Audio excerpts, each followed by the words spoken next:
February 4th, 2025. This is the Teaching and Learning Committee.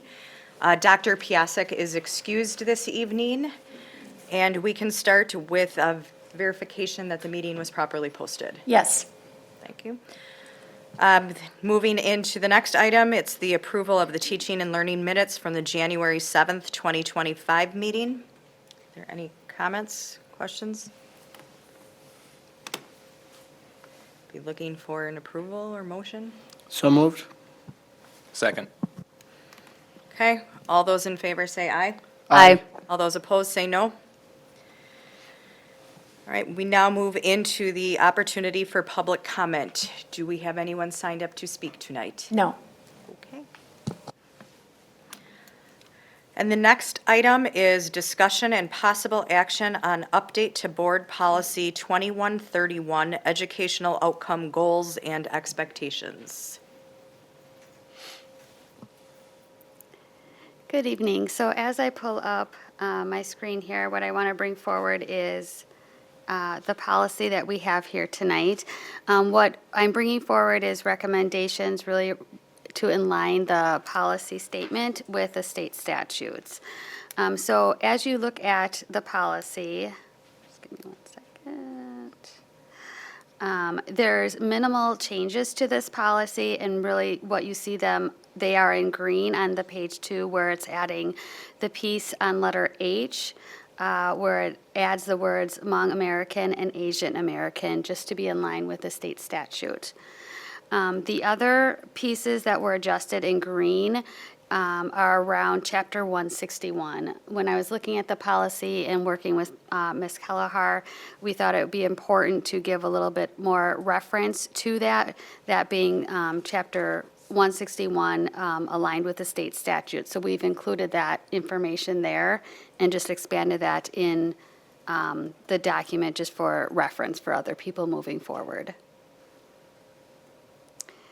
That really concludes the overall summary of these changes. They are minor as we look at this tonight. So any questions or clarifications on what I would call mainly just technical corrections? Seeing none, I'd be looking for a motion to potentially approve. I would move to approve the update as presented to Board Policy 2131. Second. Okay, it's been moved and seconded. All those in favor say aye. Aye. All those opposed say no. Passes 4-0. The next discussion item is an update to Board Policy 5505, Academic Honesty. I know it seems like policy night tonight, but this is the last one. We had lots of policies and student services. With this one, we really want to take a different approach. Previously, the board had discussed the policy that was really around artificial intelligence, and that is really what is the starting point for us regarding this policy. We've always had academic honesty, but now there are some recommendations that we pull in that artificial intelligence piece right into this policy, and there will be other policies that we do those same things. So this is probably the first of several that we'll be talking about.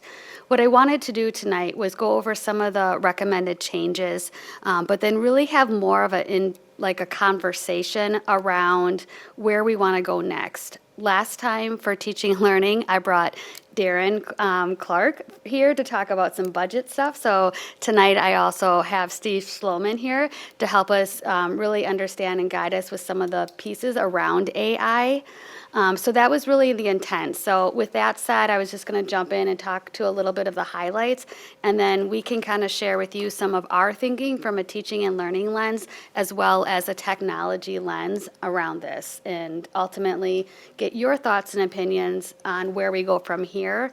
Again, this is only discussion item for tonight, and what we would do is take this conversation, we go back, make some tweaks, bring it back here, we can discuss it further, and when we're ready, we can, put it as potential action, but tonight really is just really about discussion. All right, so with this policy, there's a few things I want to point out.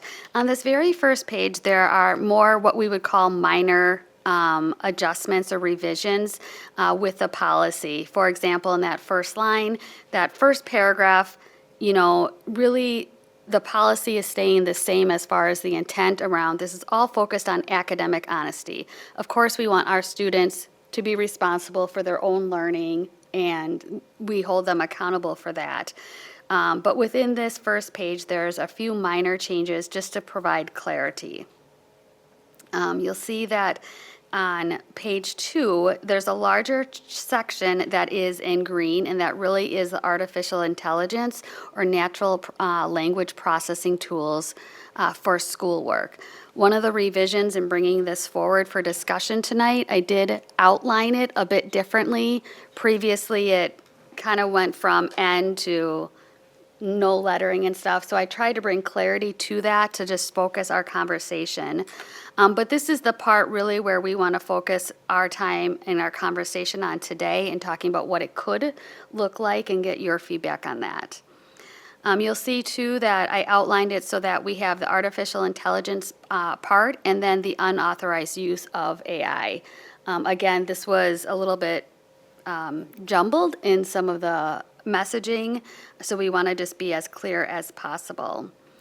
So there are a couple of points that I want to make with this whole part in general. And the first really is that we really wanted to talk about some of our approach with technology. While AI is ever changing, we will never have a list of every AI tool. But really where we have come from as far as technology and teaching and learning, we want to really empower everyone to be using all of these resources.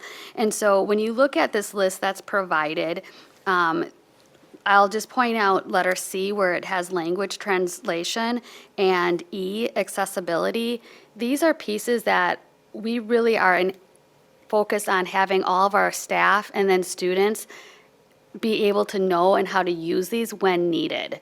And so as we work on our Waukesha 1 pieces around technology and start to envision what the next 10 years look like, it's really not about taking away any of these tools. It's really about ethically using them in the right time and space for that. Again, we want students accountable for their own learning, but in looking at this is 2 examples that we don't want to limit it to anyone. We also don't want any classroom or any classroom teacher saying, we're not using any AI. Think about when we would say years ago, you're not using a spell checker, or you're not using a calculator. So this is kind of that same approach of this is a tool that we want to teach kids and staff members how to use it appropriately, and then, of course, citing their sources when they are using it. But those are 2 examples just stated here that it is, we would recommend that we would take a different approach of let's teach people how to use it, and then make sure they're citing their sources, because this is something that if we were to move forward with the language as it is, we wouldn't want someone to say, we don't want you to use your accessibility features. And now as we move forward with new technology, there's more and more tools that are becoming available. So that is one of the pieces we just wanted to bring to light and like a specific example of kind of what we're thinking as far as some of the language here, and then moving forward. Another part really is just setting our students up for success. And Steve can speak more to that. He does it much more eloquently about the harm that we may be doing to our students if we say we're not using these tools. So I'll let you speak to that.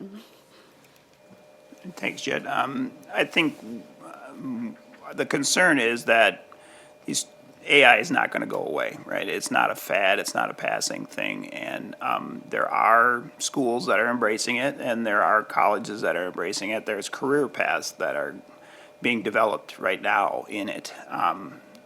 There's billions of dollars being invested in it, so there's going to be jobs in this area. I think the concern we have is if we were to ignore it or say we're not really going to take part in it or we're going to even outright ban it, I think we put our students at a huge competitive disadvantage because other students from other districts, other colleges, other technical schools are going to be using it and they will be experienced with it.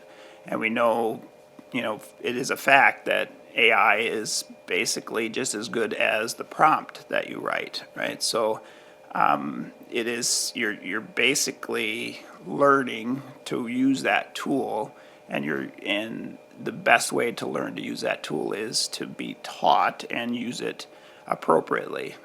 So I think the tool is being embedded in just about everything we do, right? The AI is a buzzword in some cases, but it is actually coming out. It's in our Blackboard tool already. It's in Google. It's been in Google for years. We just didn't call it AI, but now they're identifying many of those things. So a lot of the tools we use already have it embedded, and so we just have to know and teach, just like we do our other resources, when is the appropriate time to use it. What are the constraints that you use it, and how do you use it and identify that you're using it. So that's the concern. I think the concern is that in a policy such as this, we need to be very thoughtful on how we write the policy so that we don't sort of shortchange ourselves in the future. We don't sort of narrow the focus of the policy. We don't name specific technologies because those technologies might be gone in a year or two and a different technology has emerged. So I think we have to write the policy in a thoughtful manner so that we encompass really what we're trying to say. What we're trying to say is, that you need to produce work that's appropriate, for yourself. You need to be authentic in your work, and we need to be authentic in our assessment of your work, and be able to identify that this work was done by you, whether you used an AI assistant, whether you used your mom to help you, edit your paper, whether you used a tutor to help you. These are all the same concepts, right? It's just a different method by which you might, exchange ideas and things like that. Yeah, I think I'll start on this one. There's been a lot of conversation. So if I think about this, I've got kind of three pieces to do. And I know that when Ms. Gunnerman and I were talking about this, I was just coming off from an executive meeting out of town where we spent 2 hours on AI and how is a corporate world going to start to restructure using AI with the intent to do things smarter, more efficient, right? And that's the essence of what AI is. When you look at a public education scenario where our number one mission is to ensure that these kids know how to critically think and do the work themselves, am I creating that brain that is going to survive on their own outside of it without going into ChatGPT and saying, can you type my algebra problem in, and it kicks the answer, right? There's the difference between that, but I do agree. So, the core mission is making sure that we are educating them to understand concepts, but we can't shy away from teaching them the technology that they're going to use in their professional life in the world outside. And then lastly, it's how do we put controls around it so we can say that this is safe? And there's so many different pieces as to how that works that I would agree with where our approach is. I also think it's interesting because we run into the same things that we talk about in a lot of the technology meetings, which is now I'm asking my staff to also have to learn AI, which is another concept in here, as I have to build them up so that they are confident teaching as well as being able to observe that the students are using it correctly. So definitely, Unique, I'll kind of open it up for the group to talk about thoughts on all of that, what we've seen. Mr. Zenobia? My first question was, on the revision, was this a Neola rewrite? Okay. Yeah, stemming from that original AI policy. And that's where I made some adjustments in like the format and kind of how it flowed, but wanted to bring it here for conversation just to see where the board felt comfortable. And given all of our work in Waukesha 1, just really sitting down and looking at this and just kind of hearing where we want to go next. I just ask because I figure it's going to need to be changed, maybe more than most policies often. My biggest concern would be, I think what everybody in academia is concerned with is cheating and shortcutting. And, how do we even catch it in some cases? I mean, if a teacher knows their student and they're where they're at, obviously there may be a red flag, but it's getting so good so fast that honestly, how do we catch it, and keep that part of it reined in?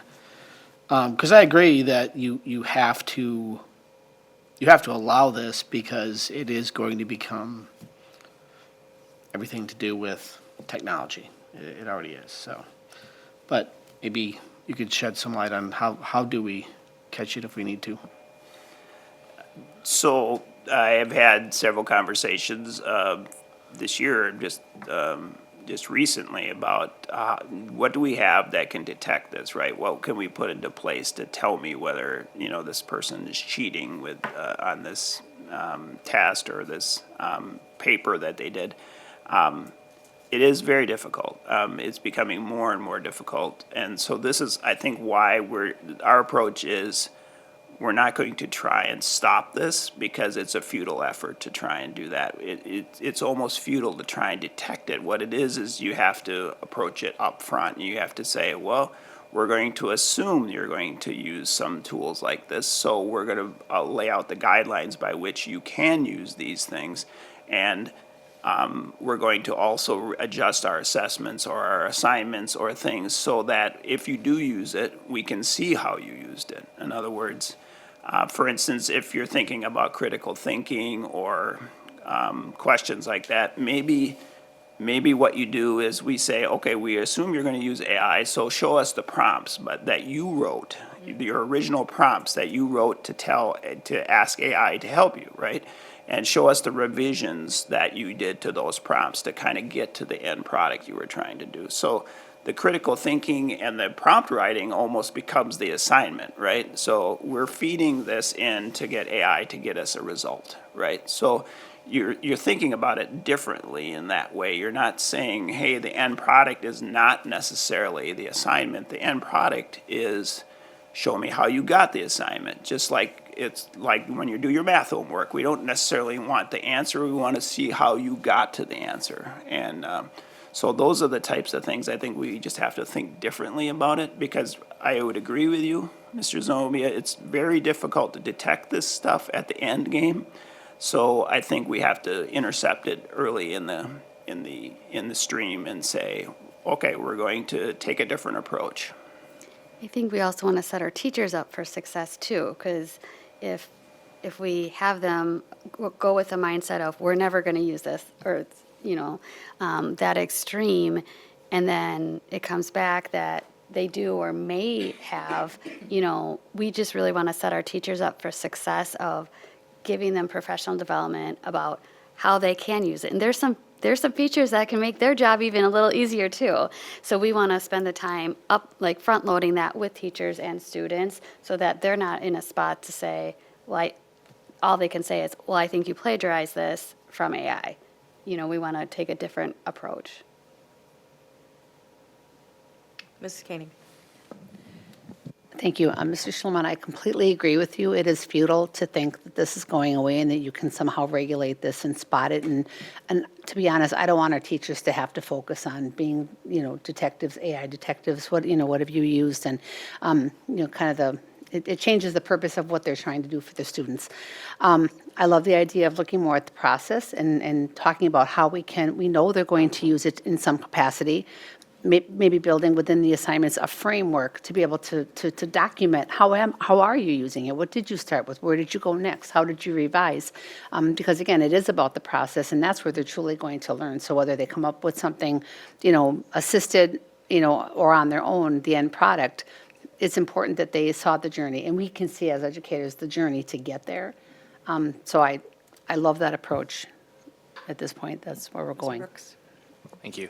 Yeah, it's a really tricky thing because you're absolutely correct that our job as a school district is to prepare our kids for life after graduation, and AI is not going away. You're going to be using it as part of your job. I use it on a daily basis as part of mine. But we also want to make sure that our students are learning the skills that we're trying to teach them too.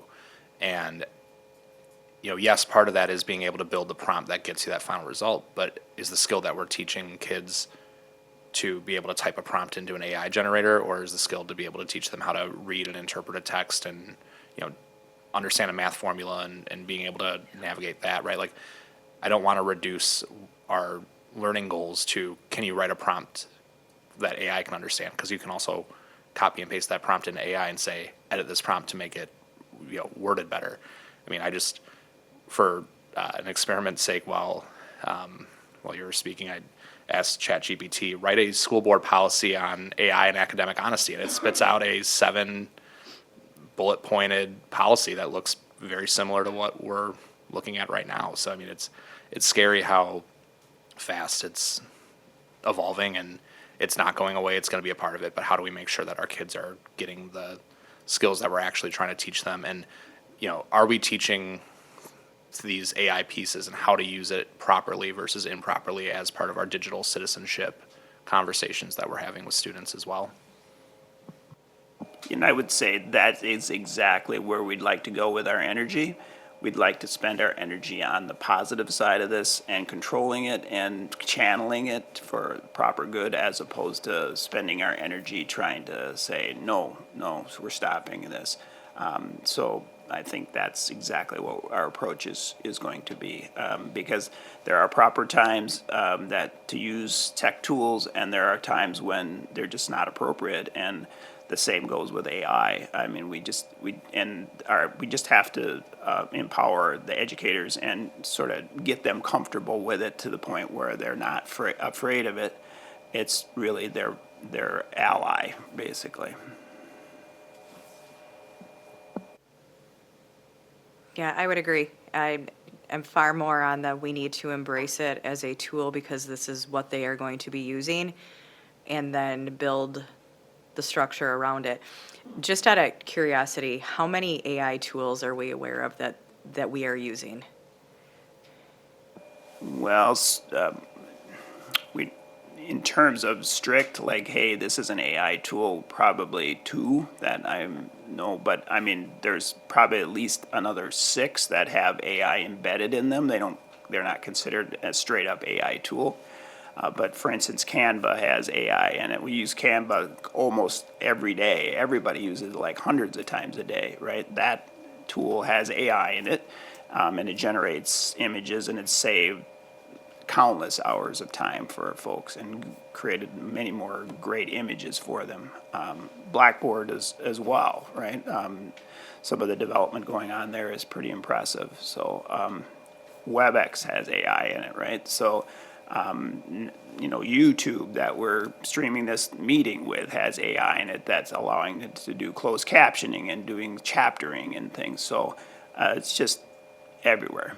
So The only reason I ask is, we seem to learn more from our students, especially as adults that didn't grow up. I mean, I think I was out of college when the first cell phones came out, not to age myself, but so it was interesting as I'm teaching, and I'm curious on a couple of the quizzes, like I tried to throw in some zingers. I was pretty impressed. And I had a girl who's like, Mrs. Kozlowski, I got to just tell you something. I didn't do it. But she showed me another AI tool that they use that can screenshot a multiple choice question, and it can feed you the right answer. I mean, so it's knowing what tools they are using and how do we try to keep up with them and build that in. So if we understand what they're doing, then we can set the framework in the education. I think we're saying the same thing, but outside of me, does anybody else have any questions? Ms. Gunnerman, I don't know if you have a follow-up.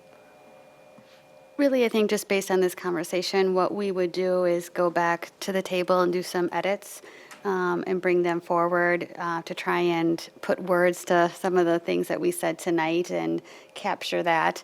And then also, off the top of my head, I know we're already thinking about professional development for next year. And this is one of the things that, would be an opportunity for our staff too. So just based on this conversation, we'll go back, do some editing, and then bring this forward at a future meeting, and we can continue to discuss it until we're really comfortable with where it's at. I think that's great. Thank you.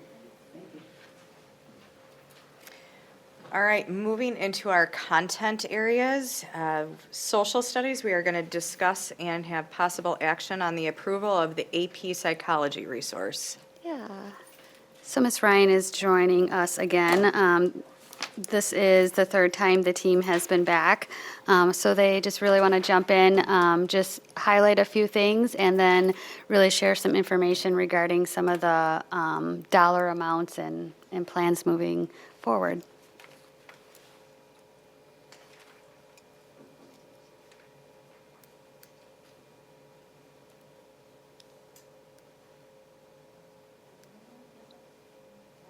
Yep.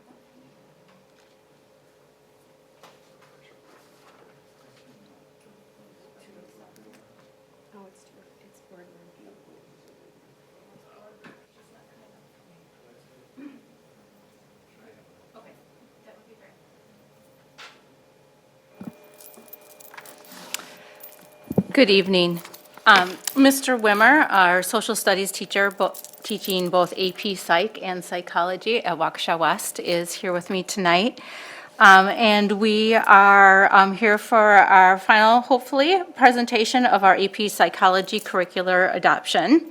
2 months ago, Ms. Amy Runnels, our social studies coordinator, myself, and Dan were here to give you the preliminary information on all of this, and I believe you all received textbooks as well. Next slide, please. So to review where we have already been and what we discussed last time that we were here, we did a quick timeline showing that SDW started to offer this AP Psych course in around year 2006. And that they have been using the same similar Meyer psychology text, and that was the adoption date was 2018 of that text. College Board has a rule of 10 years. They want their curricular resources to be current within 10 years. So obviously 2018 is we're a little premature. But what had happened, if you remember from our last presentation, as last year, the College Board made major revisions to the AP psychology framework and to the test format, that they shifted from more of they had begun as a social science approach, and they shifted their 9 units to 5 units of scientific practices as of last year. Since that time, this Meyer psychology did work with College Board, and they have aligned their textbook specifically to those 5 units of scientific practices, and it is the only AP psychology textbook right now that is aligned to the same framework. Also, if you can see our 5-year AP data up there that we went over last time that we were here, our enrollment numbers are pretty large. This is, I would say, probably our most popular, most highly enrolled AP course offered at all 3 high schools. So the 2024 enrollment is 250, I believe. This year, it is up, we have 330 students enrolled AP psychology this year across the high schools. All of the high schools. Next one. Good evening. Once again, I'm Dan Wimmer. I'm the AP Psychology teacher at Waukesha West. So in addition to talking about the textbook, we wanted just to update you on a few things that we've done since we were here last time. Once a month, all the psychology teachers at all 3 high schools get together to PLC around the updated curriculum that College Board has implemented this year. We included a few things here to look at when we look at the new curriculum. I don't know if you want to show them. You have also a course outline. So with this outline, what we've done is we have updated it to reflect the changes made by College Board. And Ms. Ryan hit on a few of those. They have adjusted from 9 units the previous year to 5 units this year. And with those units, essentially what they did is the content kind of got readjusted to make more of a connection in a few bigger units than what they were the previous, I believe, 4 years. When we look at all of the units, when it comes to the multiple choice section of the exam, they're all weighted the same, about 15 to 25%. And also what they had updated with that too are the essential questions on the back side of the page. And so with the updated textbook, as a team, as we've vetted, the goal of the class is for the students to be able to answer those essential questions to be prepared for the AP exam. As we've vetted the updated version, we've kind of determined that it is good and they would be prepared for the AP exam to answer those essential questions that College Board has determined. And then on the right side of the screen, what you see on top of the readjustment with this, we've also begun to create common assessments that all 3 high schools can use to kind of streamline and have a common experience for all students, regardless of which high school they're at. So the example we have up there is a free response test that we put together during this PLC time. And what those do is mimic what they will take with the AP exam.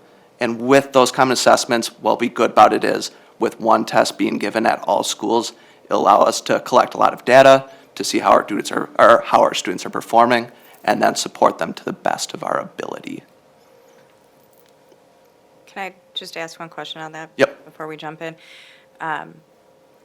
So in your development time, the staff collaboratively is trying to build the exams that you're using internally Yes. to prepare for the AP exam, which is, Yes. and I think I asked this the last time, that this is a bit different than the other classes that we've had or curriculums that we put in that actually give us the exams embedded. We're actually trying to build them ourselves, which is fine, but they're the same across the schools. That's our goal, yes. Yeah. So we've been building it as we progress through the content. So we're seeing what the changes have been and trying to mimic as much as we can to what they would see during the AP exam.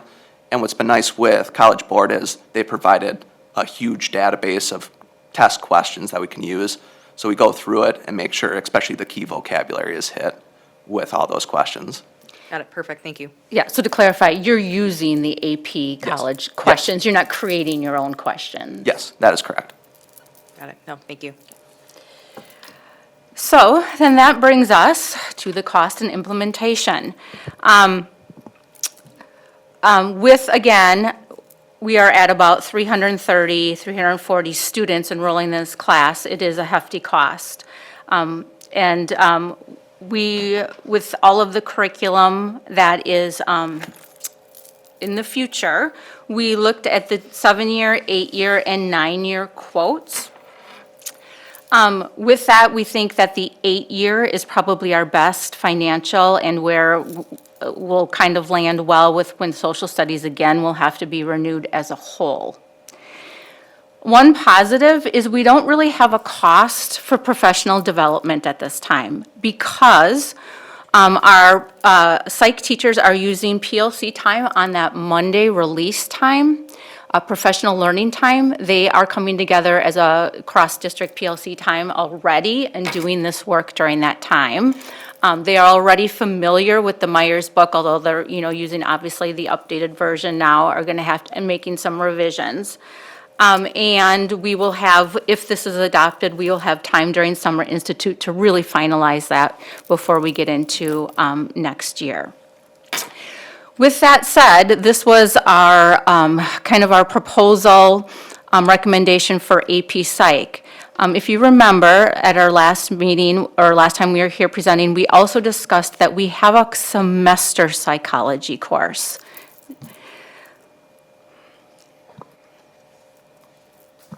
So when we look at the semester course, it is currently designed very similarly to that of the AP redesign course with 5 main units.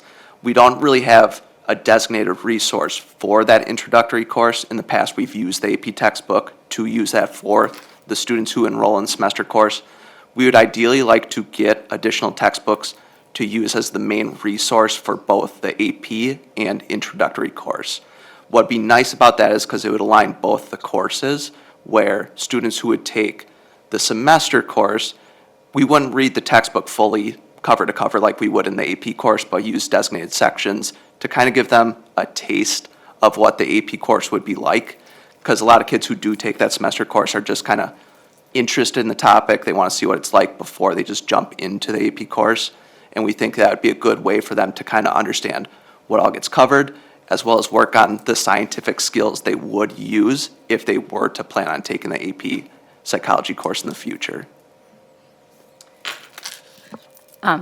Obviously, it makes sense from a instructor's point of view as well to have the same resource as the teachers at all three buildings teach both the AP course and the semester course.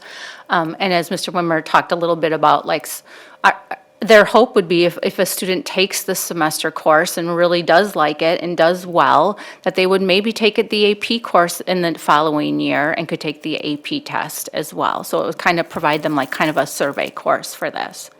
With that, these numbers then, we have 94 students currently enrolled in the in the semester psych course.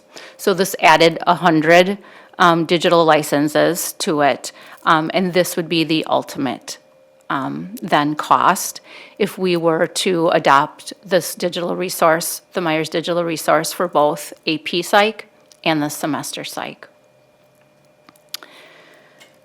Yeah, I think that's it. So that is ultimately our recommendation, is that we go with our 8-year quote for the Myers, the updated version of the Myers that aligns with the new 5 scientific practices for AP Psych, for both AP Psych and for the semester Psych course.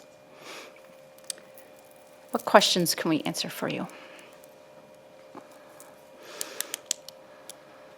Okay, I will start. So in taking a look at the digital curriculum, so do they get access to everything? So when I take a look at the course outline, which is very high level, we're not using everything or every section within each chapter of the book. So do they have access to everything even if we're not using it? Are you specifically referring to the semester course? Because the AP Psych would have full access. Both classes have full access to everything in the textbook, in the digital resource. The semester course would not have time to access everything and go into everything. You can speak more further to that. Yeah, so with the semester course, obviously, we're very short on time. So really, I always use the analogy of it's a taste of what psychology is. We will focus on more definitive topics and expand on it through enrichment projects, assignments like that. While with the AP course, we have to cover a wide range of content. So with the textbook for the AP, they would read cover to cover, because while the redesign has been a lot more specific on what topics they need to know, they're not just saying, know these and you're going to pass the exam. They have to learn all the content in the textbook to be prepared to hopefully pass the exam. So the semester class would maybe read like a module or two from each unit, while the AP kids would read the entire unit. Okay, so I just want to bring up one specific topic, because as we talk through a lot of the conversations about controversial issues, there is an entire section that is on gender and sexual orientation and gender development and gender identity. I think it's pretty safe to say that in our community, there are a lot of people that do not take that as science, the difference between mental health needs, biology, science. And there's one specific comment in here where it says, I think you need to be thoughtful about transgender sexual surgeries. I had pause reading that, knowing that we have a large part of our community that does not take that as science, in fact, and that it's mental health issues, and there is a lot of personal convictions, and I don't want to make that, but there's a pretty significant pointed section in here that I would just bring pause to, as to how do we teach that? Because that, for practical purposes right now, is not approved in our curriculum. And so in taking a look at the syllabus, like, I don't see that broken out as a subset to say, and bigger piece on that is understanding that some parents are going to want to have the ability to opt out. And how are we prepared to go through that? So I guess I'm interested in that part. I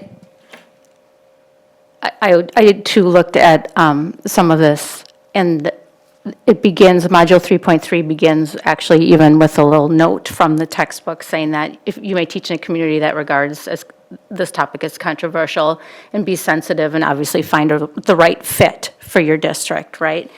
And so that is one of the things I think that this group will be discussing, and like we do with literature, is provide that opt-out.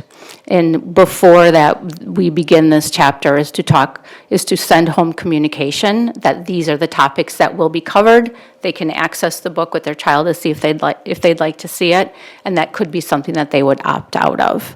And I'm questioning whether it should be in at all. So I mean, it's an opt-out. Having something that says, students are likely to be interested in learning about sex reassignment and gender-affirming surgery. This is a discussion that does not belong within the classrooms. This belongs within parents and families to address. And I'm trying to be very cautious of how this impacts, but this is going to draw a very strong response from our community. And I think we just need to be prepared to talk through what that looks like and what our lessons are. What are we teaching today?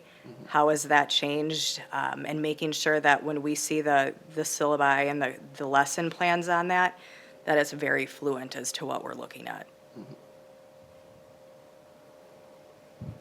Mr. Zenobia. Yeah, we kind of went through something similar with, I believe it was American Government AP course. And the outcome of that was we had a very detailed syllabus of what was covered so that students could pass the AP exam and the types of questions to have to go over that information. And so I'm sure there's going to be questions in these sections. It's a big section. It's most of the middle of section 3, or unit 3. So I guess going forward, do we kind of get a look at how this is going to be handled and addressed? So not only our students can learn, but also get through if they want to take the exam. It's been my experience that all of the AP textbooks are written in this vein. And probably more so than a lot of our other textbooks where, there's a lot of content where is controversial. So how do we deal with it?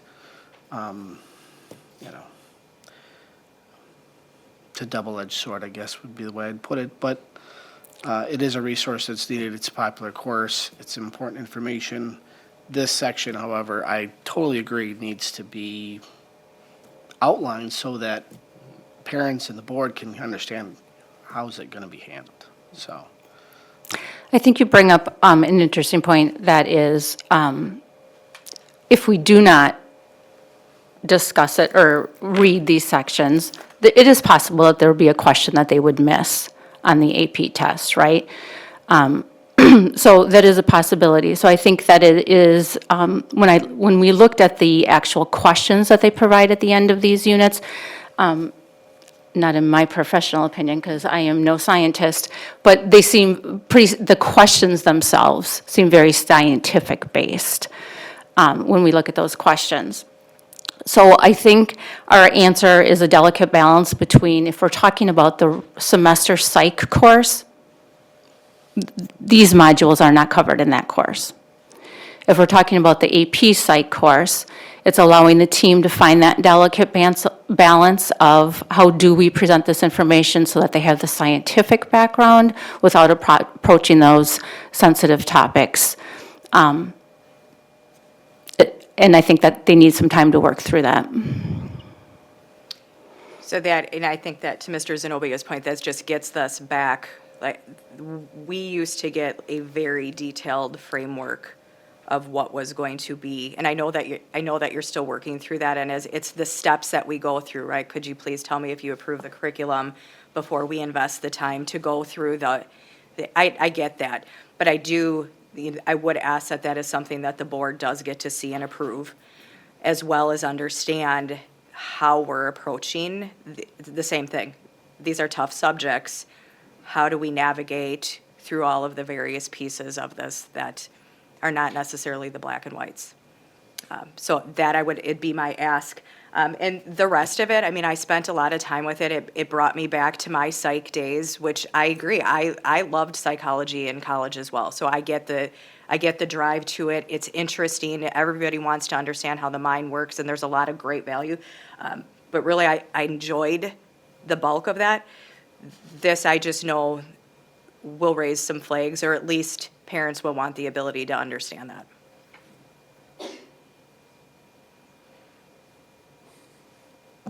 Agree. I don't have any other questions. Mr. Brooks? How many students did you say were enrolled in AP this session? Across all 4 high schools, including eAchieve, is 330. So that's a pretty big jump from the 250 last year. Was there something that the AP department did to kind of promote and push AP Psych? Because it is a very popular class. It's always a really good kind of intro to what AP looks like type of course. I'm just curious because that is a big jump, and I'm curious for long-term trends if we think that that's going to be where our enrollment is looking at. Obviously, we have the enrollment trends being what they are district-wide and across the country, but that was something that piqued my interest, was just seeing the huge uptick in enrollment this year. I would say at West, we do a very good job about advertising the class, especially for students who want to test out AP, what it's like. And I would say for AP Psych, in the most part, it's very manageable for someone who's new to it because it's very vocab heavy, and a lot of kids are able to grasp vocab, understand it, apply it. And so, like we've addressed too, there's a lot of topics that kids are interested in, so that does gravitate them towards that. I would say with the numbers themselves, in my time at West, so the last 4 years, the lowest enrollment we've had was 4 sections. So it's been 5, 2 years, this year it's 6, and so 1 year was 4. So I would say for the most part, it's been pretty consistent across all the schools, where it's at about 5 at West, and then 3 at North, and then 3 at South. So I would say the numbers are pretty consistent, and as more kids kind of learn that there's an AP psychology course out there, more are willing to or interested in taking it. So I don't really envision numbers decreasing going forward. And I may have asked this the last time you were here, but do you see a number of students who take the standard just semester-long course who then re-enroll in the full AP class? Like, what's the turnaround on that? I would say generally my intro classes, I'll have about 1 section a year, and it ranges from like 17 to 24 kids in total in the class, and I would say I probably would get about 5 to 6 to take the AP class.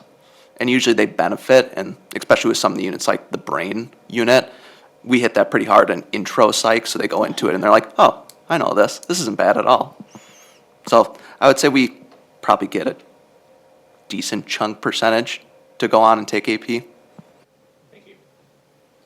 And one of our goals then would be really just to align the 2 courses, because I think in the past they haven't been aligned real well. But with using the same text, just like we did for AP Government and AP Human Geo and Human Geo, we'd like to really align those 2 classes better, kind of bring up the rigor a little bit.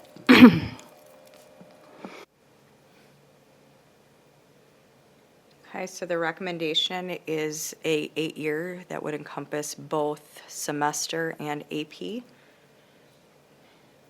Be looking for a motion.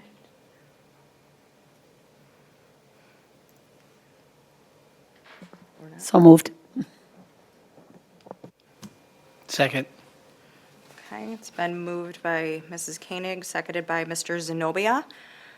All those in favor, say aye. Aye. Aye. All those opposed, say no. Okay, passes 4-0. Thank you. Thank you. As the team continues to work on both the outline and just more details, we'll provide updates for you guys in that too. Great, thanks. All right, our next item in other teaching and learning is a discussion, an update on the high school schedule. I should put my glasses on. I'm gonna eat worms for this. Our high school principals are joining us as we get the presentation up.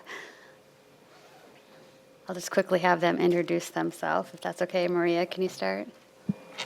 Maria D'Amato, principal at South. Tahiri De Leon at West. Tom Shelmo North.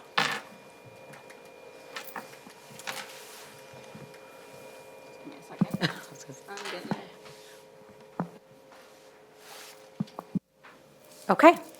Good evening again. So they just all introduced themselves. I was going to introduce them to you. And you see one new, since Mr. Pat's on that side now, you see a new face here with our principal of Waukesha West, Tahiri De Leon. So what we wanted to do tonight is give you an update. We have one semester of the block schedule, the new high school schedule under our belts, and so we wanted to give you an update of everything and how that's going.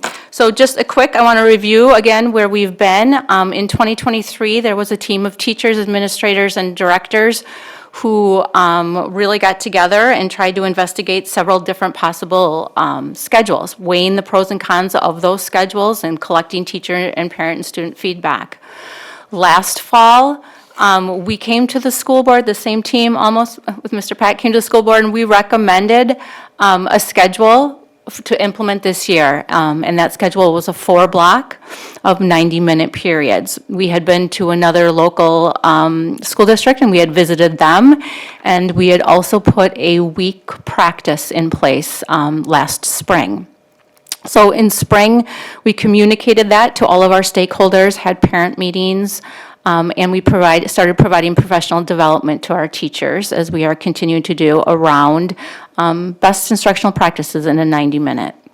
So that brings us to where we are, and that is we are implementing this, again, one semester behind us here, and we have had the opportunity to get feedback from students, parents, and staff after this first semester. Quick just reminder, this is our new schedule. This is the schedule that we are doing. We have an A day and a B day, 4 blocks each day. Each block is 90 minutes, and we end the day with a 35-minute homeroom and/or kind of like just-in-time or intervention kind of piece time at the end of the day.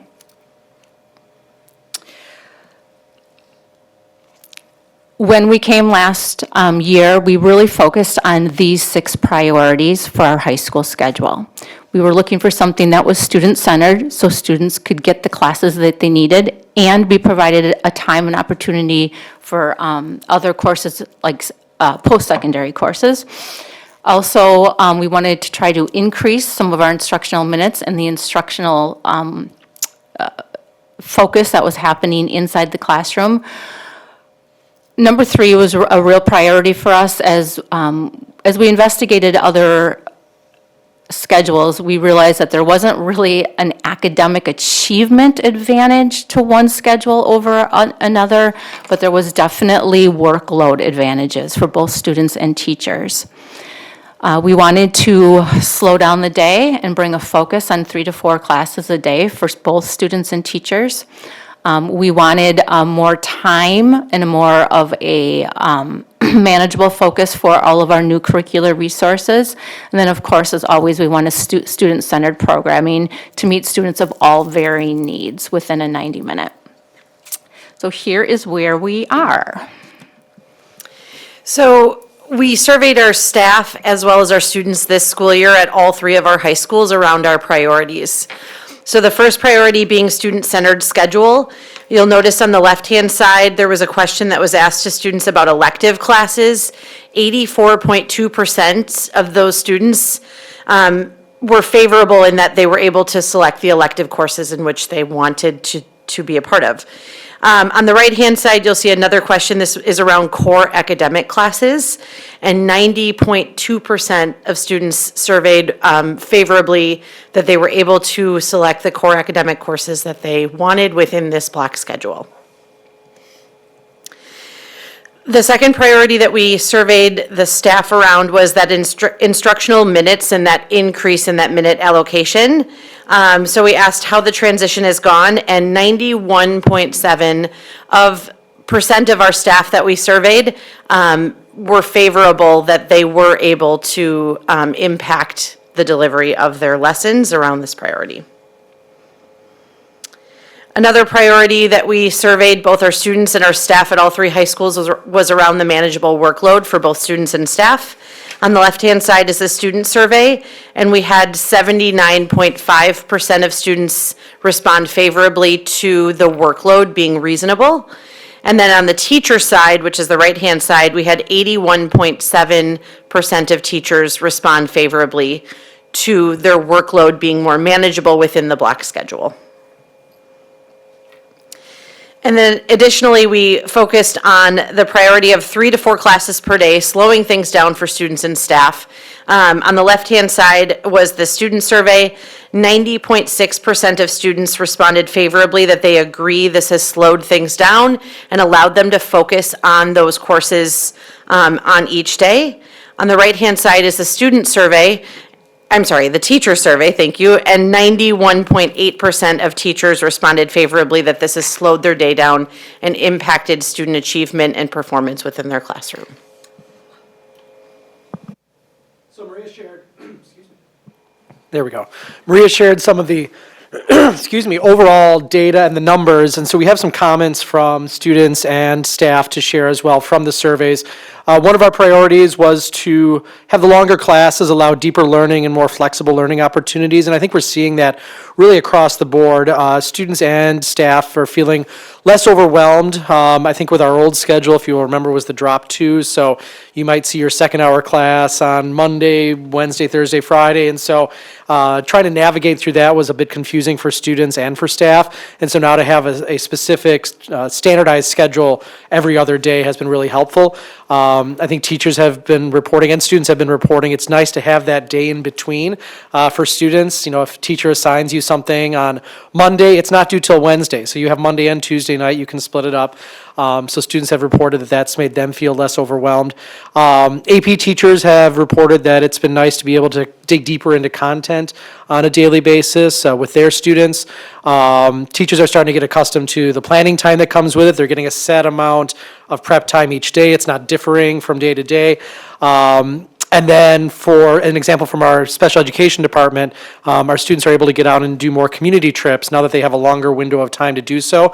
At North, we have a program where students are getting out sometimes twice a week and just within that 1 90-minute block of time. So that's been really, really great to see for our students. There are still some challenges, of course. We still implemented a 5-minute passing period in between the 90-minute blocks. So, going to class for 90 minutes, trying to be in there, and then have the quick 5 minutes in between, specifically for using the restroom is a challenge that we're continuing to look at. This implementation of the block schedule coincided with the implementation of a digital hall pass system this year, and so we've been able to track students and their hallway behavior and such, and so that's been helpful to collect that data as well. There are students who, of course, struggle to focus in an entire 90-minute block schedule. A lot of our professional development has been focused on things like purposeful movement, getting up, moving around, how can we collaborate while moving to different parts of the classroom, things like that. And then with the block schedule, if a student misses a class, they are missing, what used to be 2 days worth of material or content. So that is a struggle if a student misses a class. We'll talk about the homeroom time in a second, but that's been really helpful for students who have to make up time or work. We also spoke with our parent advisory committees. I think the overwhelming theme from our parents was, going into this, it's new, so we don't really know what to expect. But I think parents and students have found that they've adjusted pretty quickly to the new schedule and the way things are set up. Students are citing, like I alluded to, more time to complete their homework, not as much of the day-to-day stressors, and then utilizing that 35-minute homeroom block to either work with a teacher on something that they're confused about or catch up on work that they missed while they were absent. So there's some comments from the families up there as well. That fourth one there, as I sort of summarized, it was an adjustment, but students have quickly acclimated. Just leave this up here for a second in case you want to read all of those comments. And just say this was a compilation from all three buildings. All three buildings did survey their parent advisories, and it was very common how many of them said something like, oh, my kids were dreading it, or oh, we are dreading it, and it's going great, or it's going fine. We heard that quite often.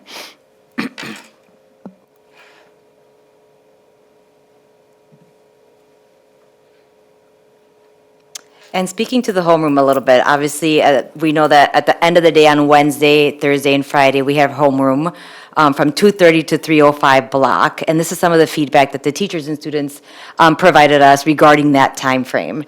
A lot of it is reteachable moments where teachers can pull in students and claim them and have the opportunity to reteach. Previewing upcoming material, as sometimes it just needs a little bit more scaffolded support for some students that allows them to do that. Complete homework or make up assignments that they might have missed, like mentioned before. Obviously, if they miss, it's a lot. So obviously, how do we help them catch up to some of that?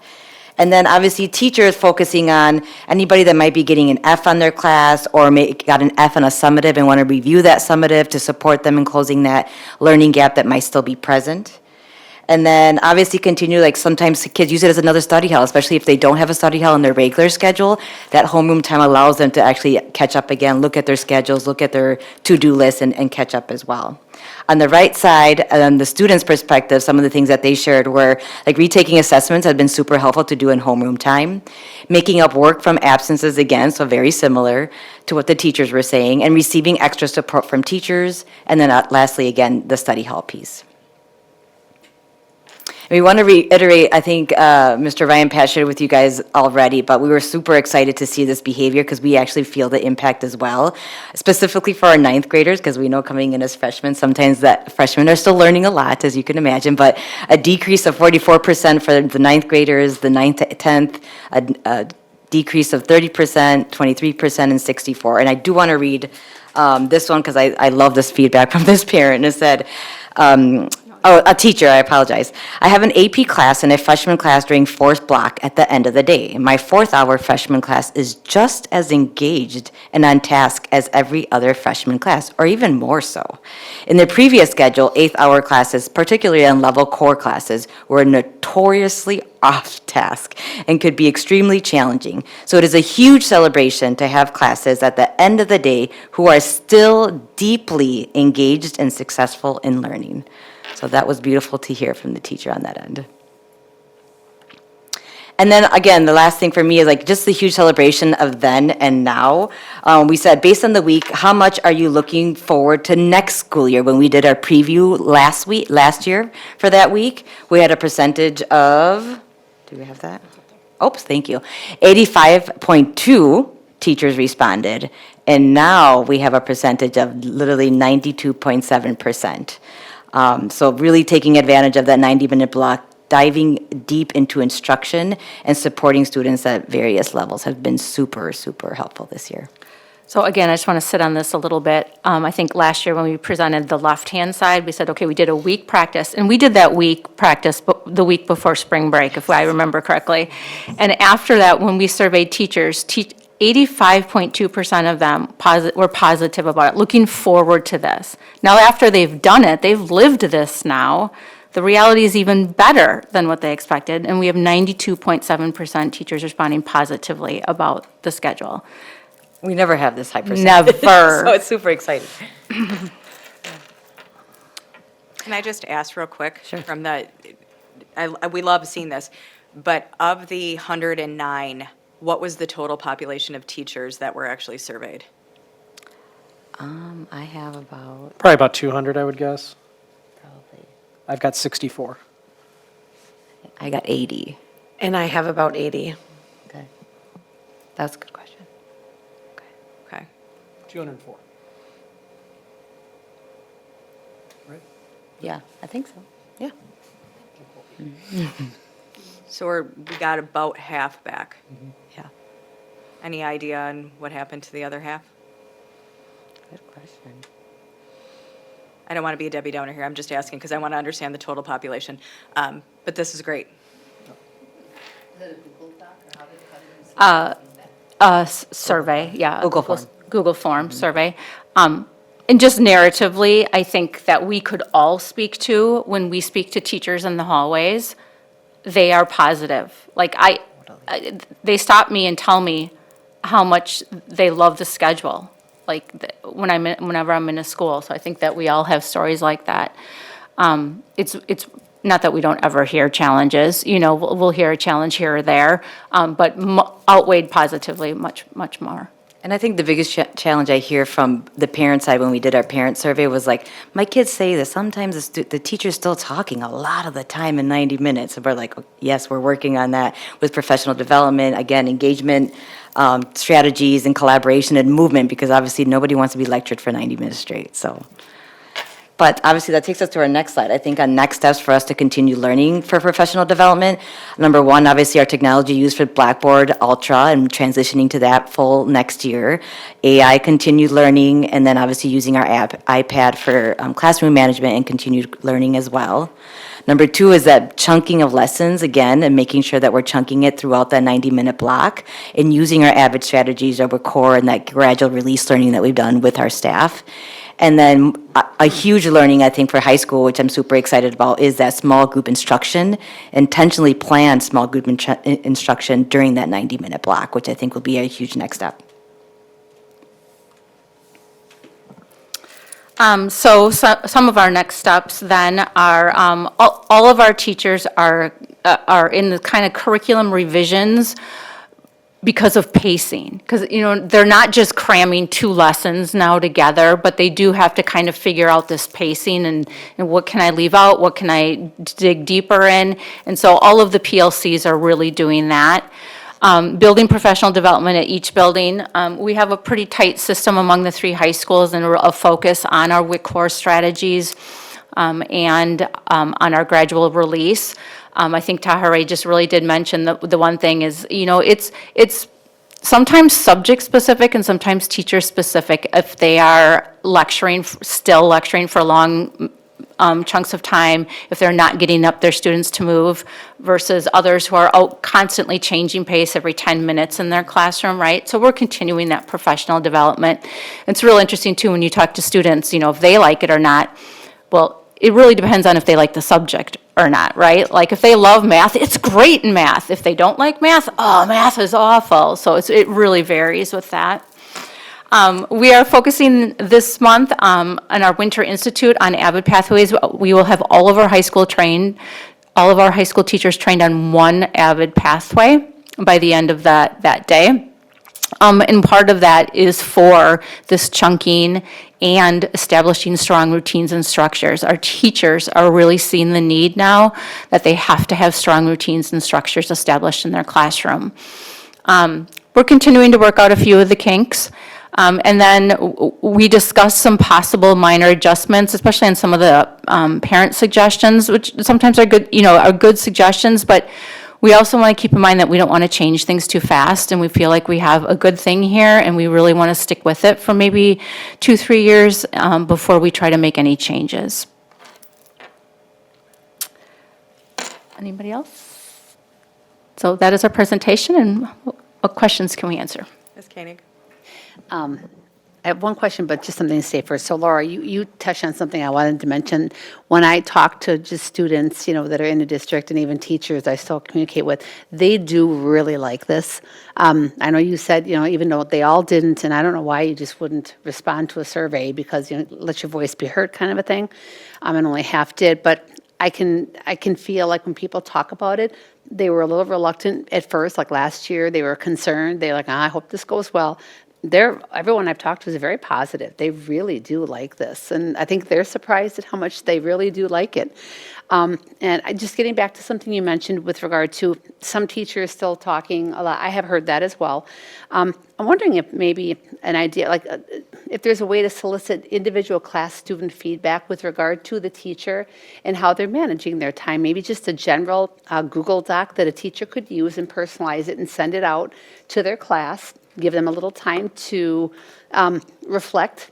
You know, how am I doing with regard to filling the 90 minutes? And, maybe it might be an eye-opener for them. Either the students are going to say, yeah, I love all the different things we do, or, yeah, you do kind of talk a little bit, but I mean, sometimes it's really hard to look in the mirror, but sometimes it's honest. I mean, kids won't lie. Kids are, if they feel safe, they're going to tell you sometimes what you don't want to hear, but sometimes you need to hear it.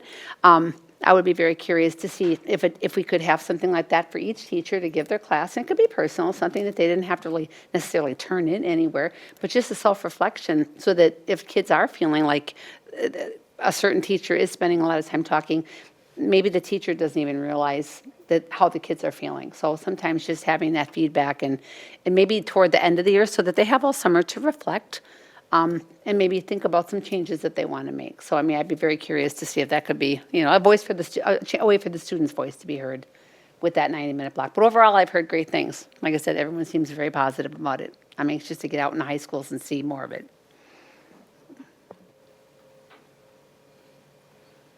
Mr. Brooks?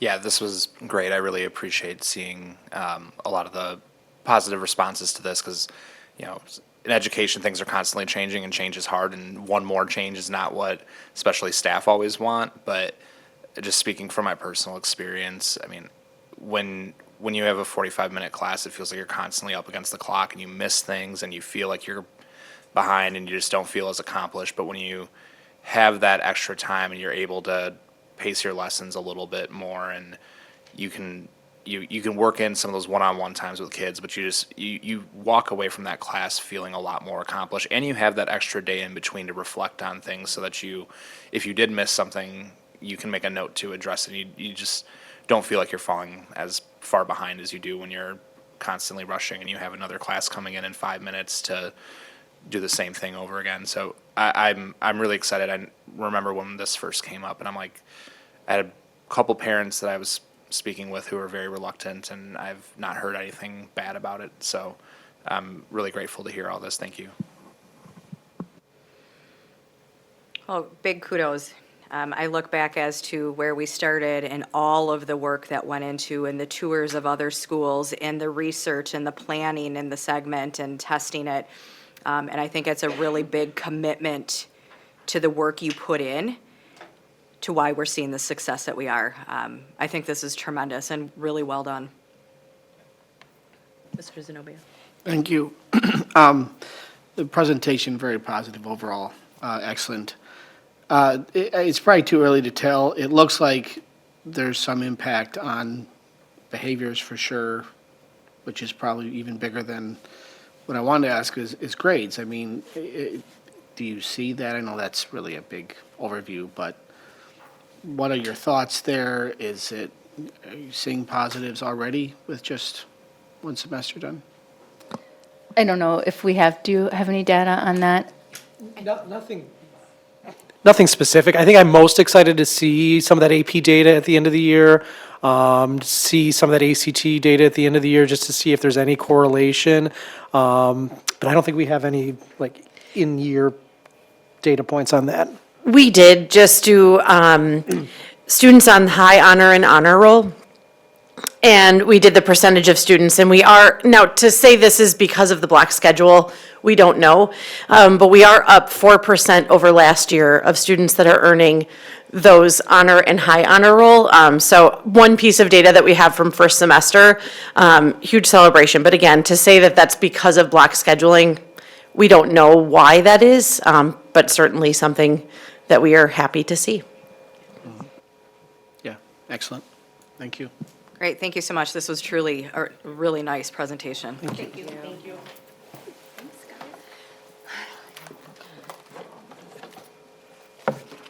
All right, and our next other teaching and learning business is a update on our summer school course catalog.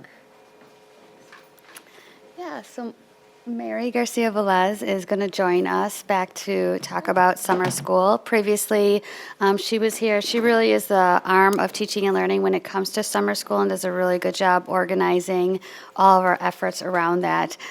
So previously, we were here to share a little bit about the logistical pieces of summer school, wanting to get those dates out to families before the holidays and that sort of thing. So now we wanted to come back and give you a little bit of an update of the work we've done and kind of celebrate our catalog moving forward.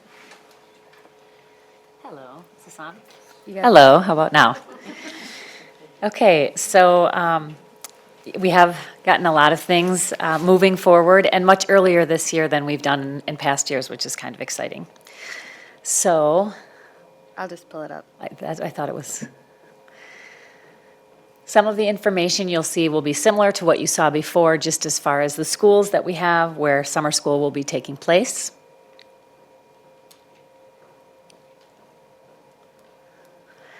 We have principals for all of those schools that are all set and ready to go, and we already have had our first summer school principal meeting, which is great.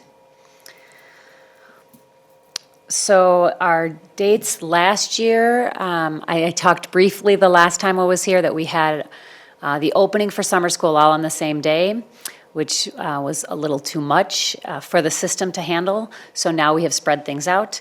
We're starting with. That wasn't just for us. There are other districts that had the same issue around summer school. And so we tried to be strategic this year and stretch it out. So we will have. Middle school and high school will open on February 17th, and we're going to open that up at midnight, just because when it's all at 9, it's all in the midst of the day, and really it's, for anybody who's working at that time, it becomes very difficult, so if you can do it before then. And then for elementary school, it will be on March 17th. So even if parents are registering both an elementary and a high school child, it will still be easier for them because they will not be waiting for an hour to try to get onto the system. So we have those dates set and ready to go. The other thing is transportation. So currently we don't have the transportation routes because really those who are interested in transportation drive what the routes are going to be and the times that those things are going to happen. And so as they enroll their kids, we'll find more information about where those, what the times will be, and then that will be given to parents. We are trying to make that also more prominent in the book so people all understand that there is transportation out there. If your school doesn't have summer school, you're still able to get transportation. So the website's going to have a lot of ways to access the summer school page. Social media posts will advertise the catalog, and information will be in the Explorer. So there's going to be, right now, it is not prominent in the middle of everything because we're in February. So soon as it starts coming closer to the registration time, everything will be moved to the main page of our website. Right now, if you want to see some information, you can just put in Waukesha Summer School, and it pops up right away as far as when the registration dates are, but it will be becoming more prominent in the next week or so, just prior to the registration. When registration is starting, there will be emails that are sent out to all saying registration is upcoming for high school, and again, registration is upcoming for elementary school. The same thing happened. We did open drama before Christmas, and everybody that was in the census area did receive an email that said, if you are interested, it is open at this time, because that happened earlier. We're excited about the booklet. There's a few changes that are going to happen to the booklet before we actually have summer school, and that is really dependent on all of the courses that are happening at each one of the schools. So right now, right here, as I was sitting, listening with one ear to what's going on at the high school, I was putting all of my employees into my schedule and seeing the areas where I might have openings. Currently, all the principals are taking lists from those who taught summer school last year, sent out already information saying, hey, if you're interested, let us know if you want to sign up again this year. So the high school, for instance, I think is fully staffed already because many of those people come back and teach year after year. Many of my people that are teaching summer school have been teaching it with me, whether I'm at Banting or I'm at Higher, year after year. And so we're working all of that out right now and getting that organized. As we find out what schools maybe if we're adding a class or if we're taking a class away, that will be adjusted in the booklet. So the booklet is up right now, has, for instance, here, it shows the 4 schools where we have summer school, and then it will be shaded in where we don't have that class. So for instance, dual language math and dual language literacy is not going to be at 2 of the schools, but it is going to be at 2 of the schools. This was one of the bigger changes with having one catalog. We wanted families to be able to see the whole picture when they have multiple kids. And so this was one of our changes that we're hoping will be helpful to families as we move forward. And then there's also just excellent links right in there that will say, this is exactly how you register. You first go to this page, and then you go to the following page. There'll be links there that give them, right, that you see there that tells exactly step by step. So I think it's very user-friendly, a little bit more friendly before. What we had previously was Banting, and this is all the courses for Banting, and then the following school, and I think it's just will be much clearer this way. So are there any questions? I agree. And I don't want, we should be celebrating to have one book and one access site and not multiple links on an email with, this is significant progress.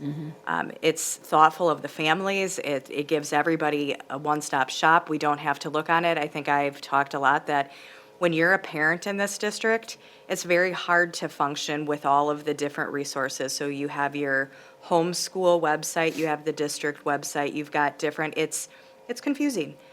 And this is, not only is it visually gorgeous, it's well thought out, it's practical, it's useful, it's resourceful, so well done.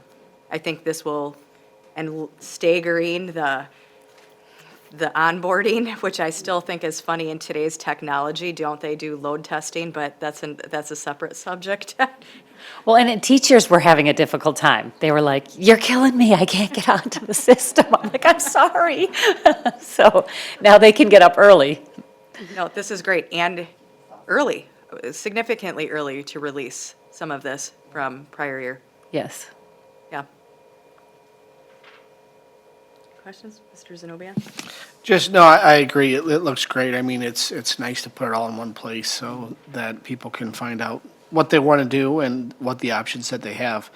And we have a pretty significant showing in summer school, correct? I mean, what's been the past? I feel like in Banting, there's always 300 plus. Summit View, we didn't have school last year. I don't know, they might have been doing something type of construction, but we didn't have it at Summit View last year, but their school also happens to be quite large, but it was a very big group last year at Bethesda. And Bethesda, I think their people are going to be going to Summit View. So we serve a lot of students during summer. And that's something that overall we want to continue and even increase that. That's why we really want to advertise the transportation. There was feedback before when we were using ESSER funds to support the transportation of summer school. We, as a cabinet, made a decision that we want to see if we can increase summer school and support our kids, throughout the summer with having that transportation more readily available. Again, like Mary said, families have to sign up that they're interested in the transportation, and then we make the stops. But that's where we're really trying to advertise that as we move forward to increase student enrollment. One other thing, just with regard to summer school and the opportunity for working parents, is that all of the 4 elementary schools have Cool School before and after. So it's a great opportunity for parents to be able to have their kids go to school and then stay at school. And all that information is inside the book as well. Mr. Brooks? Thank you.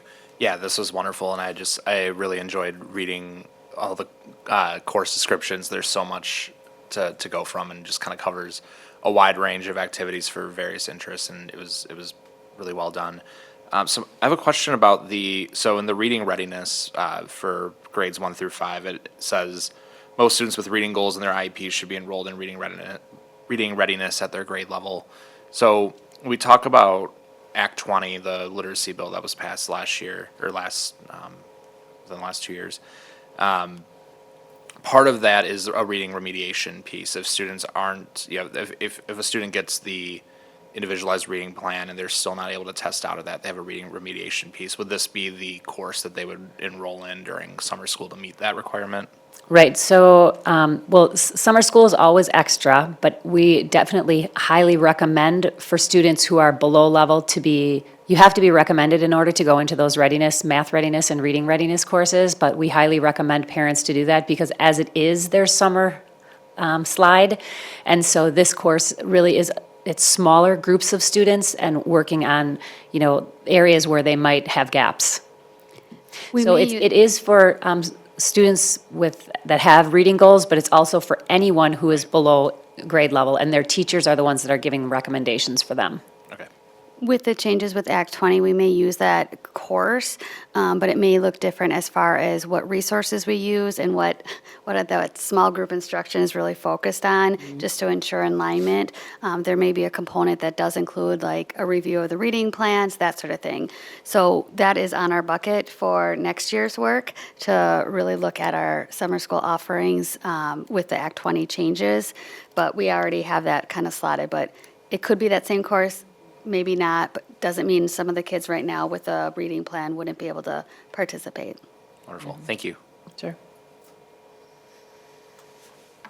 Well, thank you. Again, as always, this is excellent. You do great stuff with this. This is exciting. Thanks a lot. And our kids love it. Our kids really, even if they're taking some remediation courses, then they're taking some fun courses also, and they really enjoy it. We do a lot of good stuff. Thank you so much. Thank you. All right. Are there recommendations for any future meetings? Okay, seeing none, the meeting is adjourned.